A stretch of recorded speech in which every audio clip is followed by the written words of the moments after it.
আসসালামু আলাইকুম বন্ধুরা, শুভ সন্ধ্যা। সবাই কেমন আছো? আলহামদুলিল্লাহ, আমরা ভালো আছি। আজকে আমি বাসায় বানাবো নুডলস। ময়দা ছিল, সে ময়দা দিয়ে বানাবো।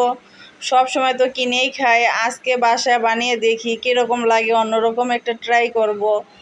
আপনারা দেখেন, প্রথমেই রুটি বানিয়ে তারপর আমি ছুরির সাহায্যে কেটে নেব। কেটে নিয়ে এই যে এখন সিদ্ধ করতেছি। সিদ্ধ করা শেষ করে আমি ঘরে যা ছিল তা দিয়ে আপনাদের রান্না করে আজকে আমি দেখাবো। এই যে সিদ্ধ করা শেষ, এই যে এগুলা দিয়ে রান্না করব। ওই নুডলসের মতোই সব কিছু দিব। দেখি আজকে প্রথমবার রান্না করতেছি, টেস্ট কীরকম হবে জানি না, কিন্তু মাঝে মাঝে অন্যরকম খাবার খেতে স্বাদই অন্যরকম লাগে। দেখে তো মনে হচ্ছে অনেক ইয়াম্মি হবে। এই যে আমার শেষ, এখন সস দিয়ে শেষ পর্যায়ে যে এখন পরিবেশন করব।